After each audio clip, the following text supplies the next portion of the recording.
Lionel Messi, Messi's hit! Oh! The magic man! Football ইতিহাসের সবচেয়ে উজ্জ্বল নামগুলোর একটি লিওনেল মেসি। মাঠে তার ড্রিবলিং, পাস আর গোল যেন এক একটি শিল্পকর্ম। কোটি ভক্তের হৃদয়ে তিনি শুধু একজন খেলোয়াড় নন, বরং এক অনুপ্রেরণা। বার্সেলোনা থেকে PSG আর এখন ইন্টার মায়ামি, যেখানেই খেলছেন সেখানেই জাদু ছড়িয়েছেন। কিন্তু মেসির জীবনের গল্প শুধু মাঠে সীমাবদ্ধ নয়, মাঠের বাইরেও তার বিনিয়োগ আর বিলাসবহুল জীবনযাপন সবসময় আলোচনার কেন্দ্রবিন্দু।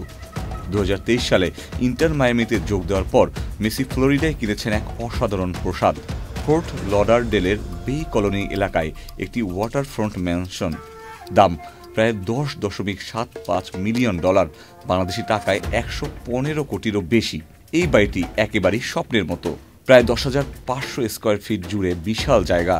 ভেতরে রয়েছে 8টি শোবার ঘর, শেকড় থেকে শিখরে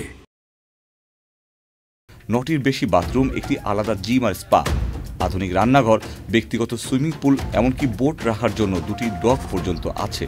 তার উপর রয়েছে 170 ফুট লম্বা ওয়াটারফ্রন্ট, যেখান থেকে সরাসরি সমুদ্রের দৃশ্য দেখা যায়।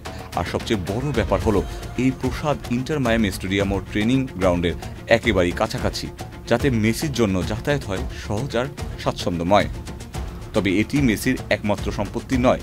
এর আগেই তিনি মিয়ামির সানি আইলস বিচ এলাকায় কিনেছিলেন পুরো 9ম তলার একটি কন্ডো ইউনিট, যার দাম প্রায় $7.3 মিলিয়ন।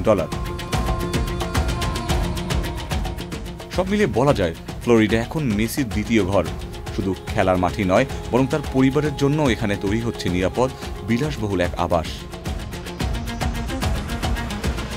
মেসি মাঠে যেমন জাদু দেখান, জীবনের বাইরেও তার প্রতিটি পদক্ষেপ ভক্তদের কাছে হয়ে ওঠে এক একটি আলোচিত গল্প। Ikhtiyar Ferdous, channel I.